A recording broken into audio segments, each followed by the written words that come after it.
മലയാളിയെക്കുറിച്ച് മാത്രമല്ല കേരനിരകളാടുന്ന മനോഹരമായ ഈ നാടിനെക്കുറിച്ച്, മലയാള ഭാഷയുടെ മാദക ഭംഗിയെക്കുറിച്ച് പാടിയ പ്രിയപ്പെട്ട ഗായകൻ പി ജയചന്ദ്രന് മലയാളം വിട നൽകുകയാണ്. അവസാന യാത്രയാണ്. അമല ആശുപത്രിയിൽ നിന്ന് ആംബുലൻസിൽ വസതിയിലേക്കുള്ള വരവാണ്. നമ്മുടെ പ്രതിനിധികളായ ഷഹീദും ശ്യാം പ്രസാദ് ഉത്തമനും ജി പ്രസാദ് കുമാറും ഒക്കെ ഒപ്പം ചേരുന്നുണ്ട്. ശ്യാം, അവസാന യാത്രയാണ്. എത്ര സമയം കൂടി എടുക്കുമായിരിക്കും ഇനി വീട്ടിലേക്ക് എത്താൻ? അവിടെയാണല്ലോ പൊതുദർശനം ആദ്യം ഉണ്ടാവുക. തീർച്ചയായിട്ടും അവസാന ഘട്ട യാത്ര ഇങ്ങോട്ടേക്ക് പോന്നിരിക്കുകയാണ്. ഇവിടെ ഇപ്പോൾ നിരവധിയായിട്ടുള്ള ആളുകൾ നമുക്ക് ഇവിടെ ദൃശ്യങ്ങളിൽ കാണാം. ഒരുപാട് ആളുകൾ ഇവിടെ ഈ പൂങ്കുന്നത്തെ വീട്ട് വളപ്പിൽ കാത്തു നിൽക്കുകയാണ്. നിരവധിയായിട്ടുള്ള ആളുകൾ നമുക്കിവിടെ ഉണ്ട്. ഇപ്പോൾ നമ്മോടൊപ്പം ജയരാജ് വാര്യരുണ്ട്. എങ്ങനെയാണ് അനുസ്മരിക്കുന്നത്? എനിക്ക് എൻ്റെ ഏറ്റവും അടുത്ത ആളാണ്. അത് സ്നേഹം മാത്രമല്ല, അത് കടപ്പാടാണ്. ഞാൻ ഒരു 30 വർഷത്തെ നീണ്ട സൗഹൃദമാണ്. ഞങ്ങളൊന്നിച്ച് ഒരുപാട് പ്രോഗ്രാമുകൾക്ക് പോയത്, വിദേശത്ത് പോയത്, വെറുതെ ഇരുന്ന് പാട്ട് പാടിയിരുന്ന ദിവസങ്ങൾ, വർഷങ്ങൾ. ഒരു മലയാളത്തിൻ്റെ കാമുക ശബ്ദം എന്ന് പറയുന്നത് ജയേട്ടനാണ്. അതുകൊണ്ടാണ് അദ്ദേഹത്തിനെ ഭാവഗായകൻ എന്ന് വിളിക്കുന്നത്. ഇത്രയും ഭാവാത്മകമായി പാടുന്ന ഏറ്റവും പ്രിയങ്കരനായ ഗായകനായിരുന്നു ജയേട്ടൻ്റെ. പാട്ടുകൾ എന്ന് പറഞ്ഞു കഴിഞ്ഞാൽ അതിനെ മാത്രം സ്നേഹിക്കുന്ന 10,000-കണക്കിന് ആളുകൾ ഇപ്പോഴും അദ്ദേഹത്തെ ഹൃദയത്തിൽ സൂക്ഷിക്കുകയാണ്. പക്ഷേ ജയേട്ടൻ്റെ ഭൗതിക ശരീരം മാത്രമല്ലേ പോയിട്ടുള്ളൂ, പാട്ടുകളിലൂടെ നിലനിൽക്കും.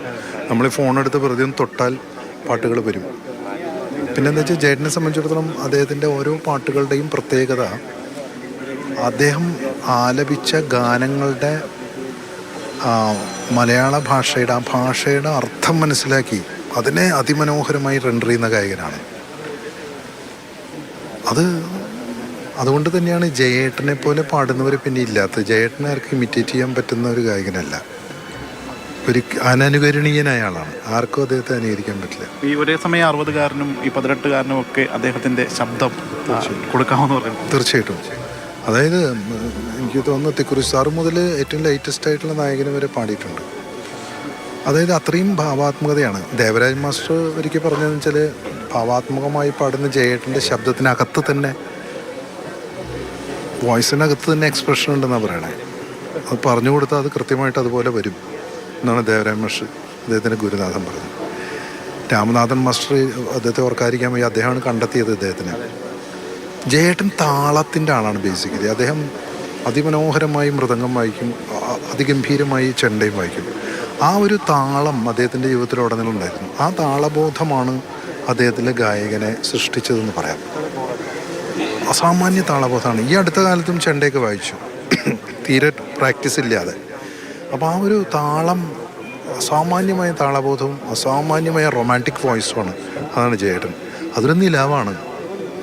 ആ നിലാവാണ് അസ്തമിച്ചത്. പക്ഷേ ജയേട്ടൻ്റെ പാട്ടുകൾ നമുക്ക് എപ്പോഴും കേൾക്കാം. ഭൗതികമായിട്ടേ പോയിട്ടുള്ളൂ. ജയേട്ടൻ നമ്മളോടൊപ്പം തന്നെയുണ്ട്. പ്രത്യേകിച്ച് നിങ്ങൾ തൃശ്ശൂർക്കാരാണ്, സ്വാഭാവികമായിട്ടും ഒരു പ്രത്യേക വാത്സല്യമൊക്കെ ഉണ്ടാവും. കാരണം ഒരേ നാട്ടുകാരെന്നായിരുന്നു. അപ്പോൾ അത്തരം വാത്സല്യങ്ങളൊക്കെ അനുഭവിക്കാൻ കഴിയും ഒരുപാട്. എൻ്റെ ഇപ്പോൾ ലാസ്റ്റ് ഒരു പാട്ട് പാടിയിട്ടുള്ള എൻ്റെ മകളുടെ കൂടെയാണ്. അതാണ് എനിക്കൊരു ദുഃഖമാണ് എന്ന സന്തോഷമാണ്. അത് റിലീസ് ചെയ്തിട്ടില്ല. അതൊക്കെ 1 മാസം മുമ്പ്. അത് മധു സപ്തവർണ എന്നൊരു കവി എഴുതി കല്ലറ ഗോപനയാണ് വിട്ട പാട്ടാണ്. പിന്നെ എൻ്റെ വീട്ടിൽ ഒരു സ്ഥിര സന്ദർശകനായിരുന്നു. അവിടെ വന്ന് ഭക്ഷണം കഴിക്കുക. ആ വീട്ടുകാരനെ പോലെ. ഞാൻ പറഞ്ഞു, എനിക്കൊരു സുഹൃത്തായും കുടുംബാംഗമായും കാരണവരായും ജ്യേഷ്ഠനായും അമ്മാവനായും ഒക്കെ എന്നോടൊപ്പം ഇപ്പോഴും ജയേട്ടനുണ്ടെന്നാണ് എൻ്റെ വിശ്വാസം. ഇപ്പോഴും ജയേട്ടൻ എൻ്റെ കൂടെ ഉണ്ടെന്നാണ് വിശ്വാസം എൻ്റെ. പക്ഷെ അത് എന്താ പറയുക, ജയേട്ടൻ്റെ കോൺട്രിബ്യൂഷൻ മലയാളത്തിൽ മാത്രമല്ല തമിഴിലും അതെ. മലയാളം എത്ര മനോഹരമായി പാടുന്നു അതുപോലെ തന്നെ മനോഹരമായിട്ട് തമിഴ് ഡിക്ഷൻ അതും ഗംഭീരമാണ്. തെലുങ്ക് ഡിക്ഷൻ, കന്നഡ, ഒരു ഹിന്ദി പാട്ടേ പാടിയിട്ടുള്ളൂ. ഇപ്പോഴും ഇന്നലെ ഇന്നൊക്കെ ആയിട്ട് നമ്മളിങ്ങനെ ഹർഷഭാഷ്പം തൂക്കി എന്നുള്ള പാട്ടും, മഞ്ഞളിൽ മുങ്ങി തോർത്തി, രാജീവ നയനി നീ ഉറങ്ങും, എന്തേ ഒന്നും മിണ്ടിയില്ല. അതായത് ദേവരാജ് മാസ്റ്റർ തുടങ്ങി പുതിയ സംഗീത സംവിധായകർ വരെ. അതിൽ രണ്ടാമത്തെ തിരിച്ചുവരവ് വിദ്യാസാഗറിലൂടെയാണല്ലോ. അങ്ങനെ എന്താ പറയേണ്ടത്, ചേട്ടൻ ഈ ഭാഷയുള്ളിടത്തോളം കാലം, മലയാളം ഉള്ളിടത്തോളം കാലം ഉണ്ടാവും. അതാണ് കൃത്യമായ വാചകം. മലയാളം ഉള്ളിടത്തോളം കാലം, ഭാഷ ഉള്ളിടത്തോളം കാലം ഉണ്ടാകും പി ജയചന്ദ്രൻ.